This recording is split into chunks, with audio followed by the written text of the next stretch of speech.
Well, ladies and gentlemen, as promised, I have seen Lincoln, and it is a much, much better movie than Red Dawn. So, let's get right into this. Steven Spielberg's, it's kind of interesting. He's really kind of gone away from the blockbuster movies that he's been so well known for, and he's really become the historical film guy. He always makes really good films, and you can tell he has a passion for the subjects he picks. This kind of you saw, I think, really starting with Saving Private Ryan, which was considered a big budget Hollywood film, but you saw that more in stuff like Amistad, and I reviewed War Horse. I love that movie. Actually, I'm surprised. It's been about a year, so he spent about a year making this, and that's normally what you see production-wise from a director when they're busy, is about 1 year, which is surprising because that's an intense schedule for a director. Directors are in charge of the entire process, so I'm surprised he came out with this other film roughly less than 1 year after coming out with War Horse, because War Horse came out in December of 2011. It's December 1st, but Lincoln came out last week, so it was late November 2012. That's a really quick turnaround, and I'm not sure what the background was on this. Like, maybe if they had been picking up and doing kind of both films at one point, we were doing the pre-production on one and post-production on the other. But it's a fast turnaround for a film, and you normally would be nervous about that. You'd think, oh, they're gonna mess this up, because both films, for these to be good, require a lot of care, a lot of passion. So kudos to Steven Spielberg for pulling off this two good films, although clearly I think no one's in art. Well, somebody might, but Lincoln is by far the superior. It's an incredible film. If you're a history buff, it might catch some people by surprise about what it is, and I suppose we should talk about that before we get into anything else. I didn't follow Lincoln intently, so maybe some people knew more about this than I did going in, but I knew this was going to be a Lincoln biopic. But what I didn't know, I was assuming that this was going to be more of a long view Lincoln biopic, where we'll see elements of his early life, him probably mostly, as president, and kind of look at his presidency. But it's not really that. Well, it is a biopic, no doubt. But what it is it concentrates really on about 1 month of Lincoln's life. And what it really is about, the movie is about Lincoln getting the 13th Amendment pushed through. What he did in order to get that done, and thus, what he did during that time, showing us much of his character. And of course, this was at the end of the war, right before his, assassination, which I'll get into that part in a little bit.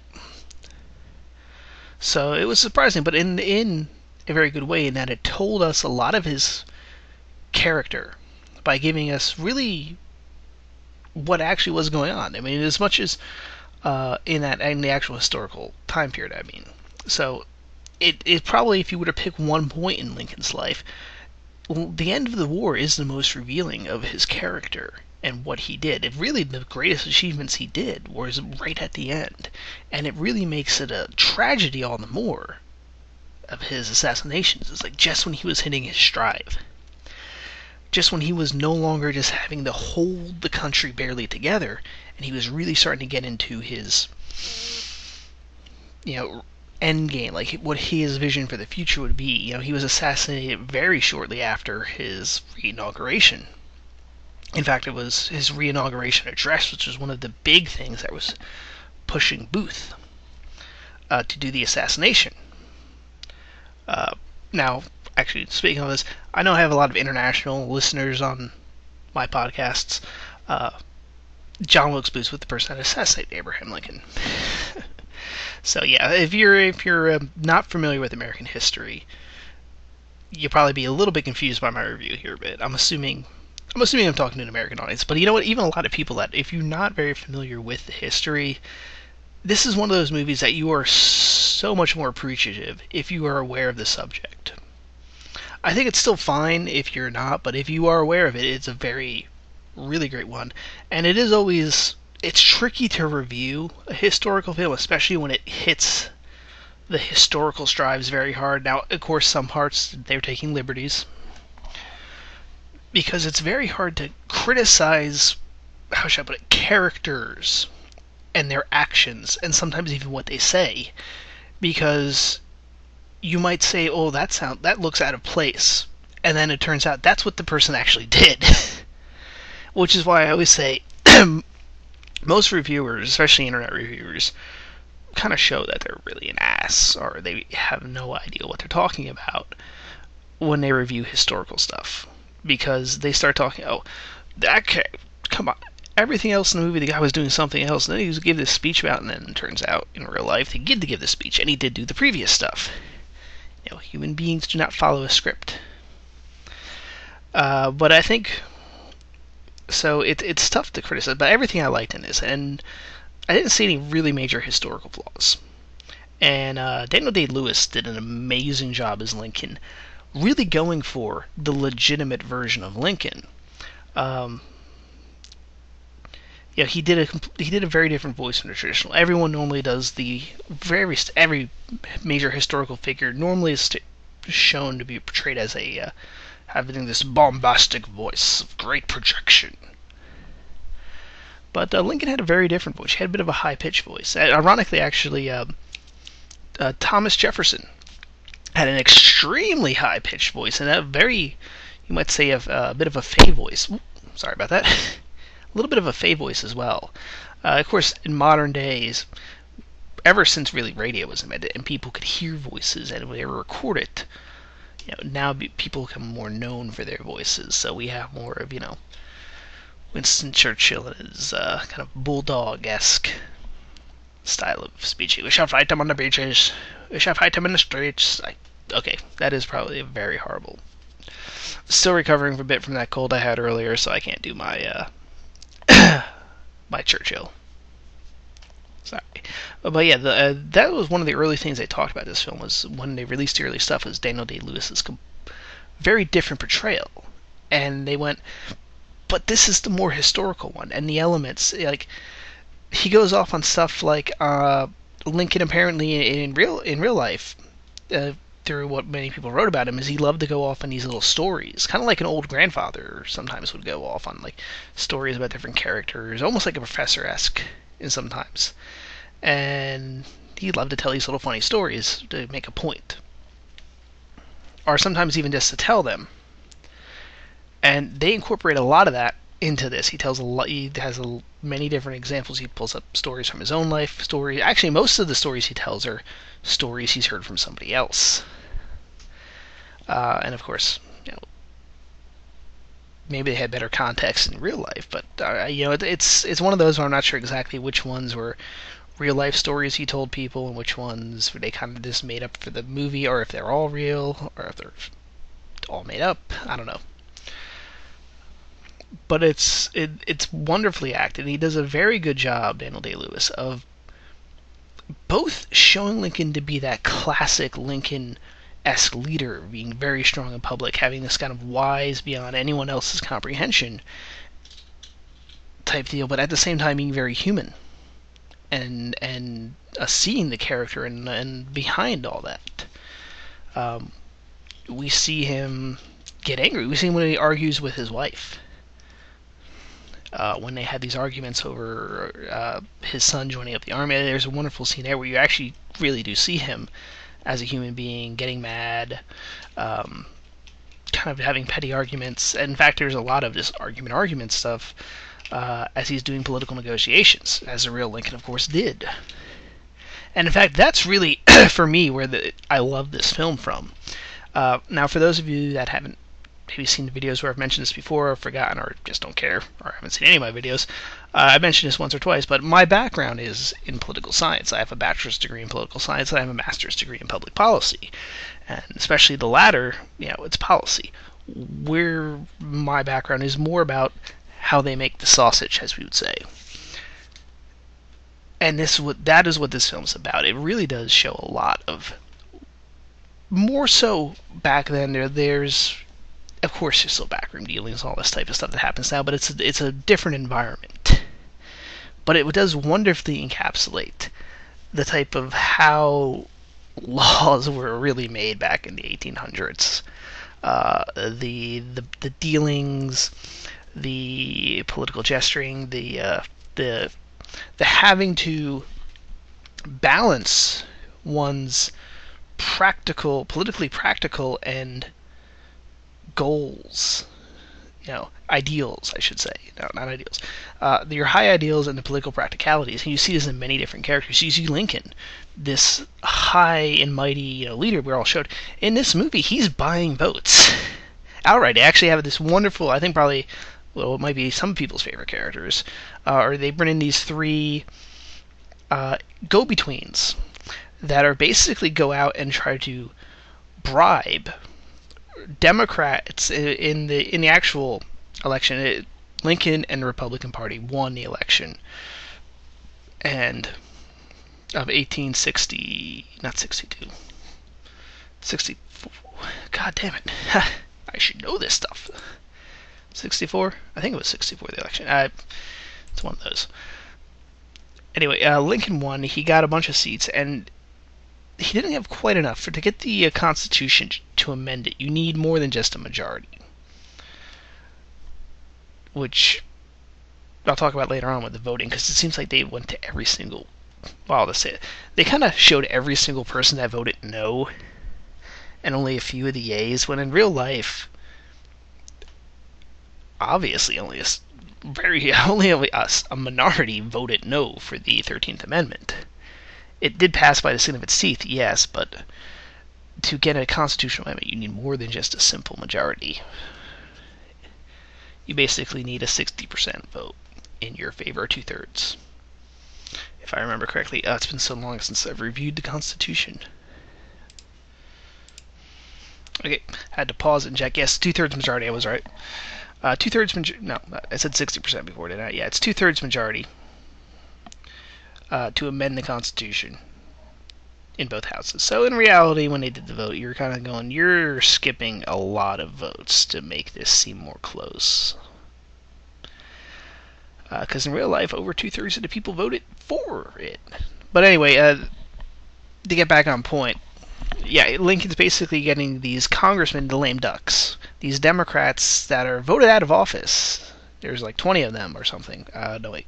20 is what he needs. There's like 60-some that are lost their seats. So they go to these guys and go, if you want a job afterwards, since you're now out of the job,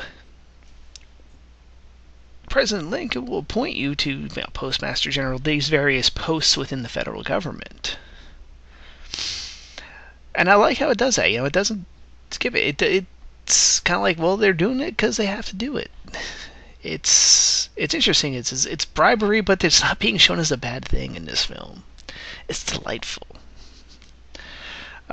So they're showing all the dirty work, and then of course also the not outright bribing, but negotiating with people.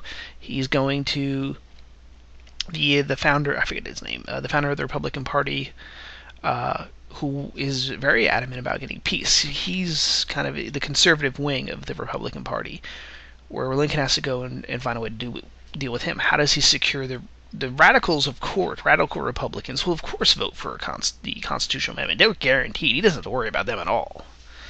Because, back then the radical Republicans were the ones that wanted full racial equality in many cases. Not all. But they were adamant against slavery. So, of course, a constitutional amendment, banning it, no problem there. Who, by the way, that is who Tommy Lee Jones is playing, basically the head of the radicals. The conservative Republicans it's showing is a private citizen. Yeah, I founded the party. He's kind of got the, even though he's not elected, he's kind of got the pull to get that group to stick with him. And of course, for him, Lincoln's got to make a deal. He's got to let this guy go down, to have a peace overture, to see if he negotiates. And it's not shown as being a bad guy. It's one of the wonderful things they do this. Well, I mean, okay, so a couple of the people that are outright opposed to the 13th Amendment are kind of shown as being dicks, racist, prejudiced people, but even some of them, it's kind of you see they're a little bit three-dimensional. But you kind of see, okay, it's the conservative wing, but their interest isn't just they want to see this war ended. They don't like slavery that much, no. But for them, ending the war is of the utmost importance, and they kind of want to negotiate a peace because that they believe will end the war sooner. So Lincoln has to make a deal, and this as he did in real life. And it shows kind of at many points Lincoln points out that he is kind of really, really bending the law. Coming really close to being that. He even kind of says, I wonder, I should have done this review right after I got back, but I think he mentions, people are calling him a tyrant. Maybe he is. He outright lies to Congress at near the end of the slight spoilers, but again, this is one of those films where if you know the history, it's there's nothing really to spoil. In fact, it's hilarious how the movie was trying to build tension. Are they going to pass the 13th Amendment? Well, let's see. Yes, it's in there, so I'm assuming it passed. As they're holding the vote, and they're like, "Oh my God, is it going to pass? Is it not? Is it? Is he going to get the votes?" And you're kind of sitting there going, "Okay, movie, we know what happened." I'm guessing most of the people that are going to go see this movie are the type that have at least read the Constitution when it was required in high school and kind of know that slavery was banned. So it's a little that part did annoy me a little bit. It's like, come on, movie, you're designed for the audience that knows what happened. Don't try to pull our strings with this. So it's interesting. And then speaking of kind of like showing that dichotomy, you have within Tommy Lee Jones' character, and let me get his actual name, what the actual character or the person that he's playing is. Thaddeus Stevens. Should have known that. Very famous name in the U.S. politics. But it's showing Thaddeus Stevens as he wants full racial equality, and his big conflict in this is at the end. Is he going to temper his own rhetoric that he believes in 100% in order to pass this bill? And it comes to that again, practicality versus ideology. And it seems of the smallest thing. He says, ask, are you, just to say you were going to support this because it just means equality before the law, not you don't want this to be true equality. And it's because the Democrats are bringing in all these reporters. They kind of drum up support and scare off the few Democrats that did switch to him. They don't want to scare them from being too associated with his views. So you have a wonderful scene where he kind of really, you see him biting his tongue, not having to say it, even though it hurts him to say it. But his big thing is he is fighting for this larger goal, and if that means he's got to say this, he's going to do it, even if it's going to hurt. And it's a wonderful thing to have to really show, because a lot of people get frustrated with politics and politicians because they have to do stuff like this. Because you have a politician that often will say all this stuff, whatever rhetoric, and then he gets to the House or state legislature, the Senate, the presidency, you name it. He gets there and he doesn't necessarily always say this stuff, and that is because they've got to modify in order to achieve their bigger goals. So even some people might call betrayal on Stevens there, he really did. He did it for the bigger ones, and I think Lincoln has some. There's excellent points for that. That even Lincoln brings up. If you just stick to a compass that says due north, and you want to go north, it might point you in the right direction, but it doesn't incorporate rivers, gorges, all these obstacles that are going to come in the way, and you're going to have to go around that stuff at some point. You can't just go straight. And it's a wonderful little speech he gives that I think is about the practicality of politics. So if you're interested in politics and how stuff is made, and the difficulty that politicians are put under often of what they have to do to achieve the goals that they really want, because as an actual student of politics, I understand what a lot of these politicians do when they get there, and they're not doing exactly what they say. There's practicality problems. There's a lot of people that get elected. They can't just dictate the laws. They've got to work with other people. And sometimes they're elected and they don't have the majorities in Congress that they need to. So they've got to work with them. They've got to sometimes compromise, incorporate a bit other people's ideals, and it works wonderfully. It's understandable, because this is the whole point of a democratic process, is that many different views get dumped in there, and you try to modify to the best of everyone's ability. So you kind of strip away the ideology enough down to its kind of core ideals, and fit it with other people's core ideals into a way that it actually works. Is the best way I can explain it in such a short time. I'm trying to basically wrap up here what would be an entire semester's worth of basic political practicality, you might call it, or political theory. I like to call it.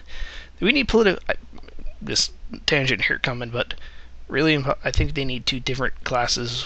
We always have actually, I had there was two levels of political theory classes we had, but I think we need the theory, then we need political practicality, which is all about art of compromise, the art of analyzing support and all that stuff. That need to be a full level class right there, not just sub elements of various classes. Anyway, somebody just sent me a message.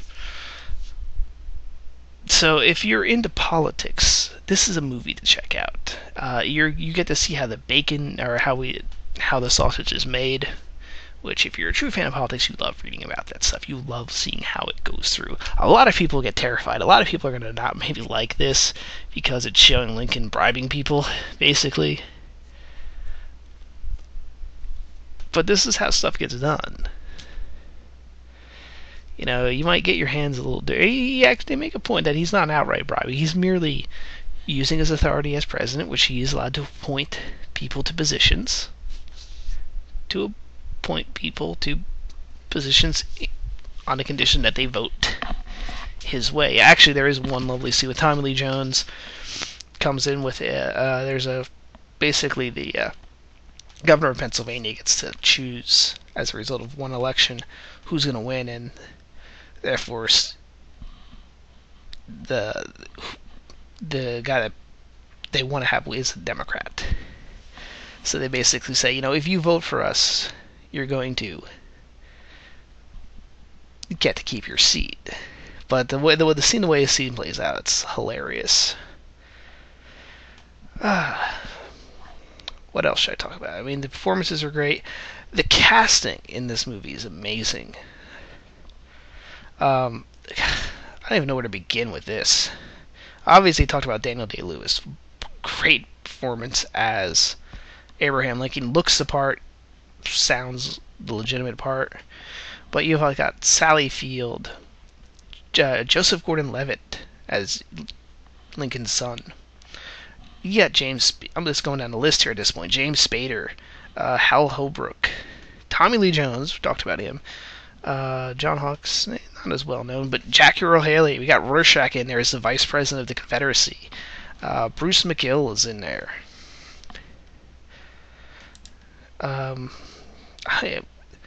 Jared Harris. The freaking Moriarty himself is Grant. Gotta love that. You got Moriarty as Grant, or as Dr. Ashford from Resident Evil. Of course they have an English guy playing Grant. Makes perfect sense.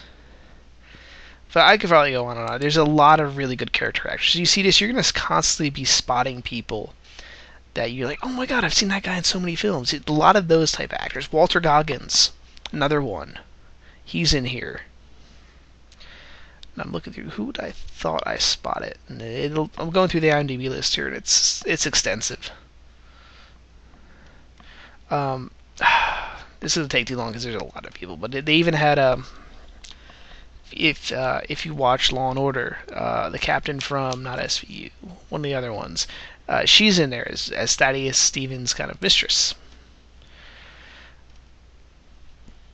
So a lot of different performances, all really great actors. Character actors are great because that's why they call them character actors.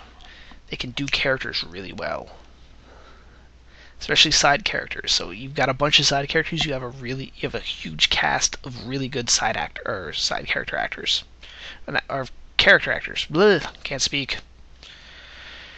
Sally Field did an excellent job as Mary Todd Lincoln.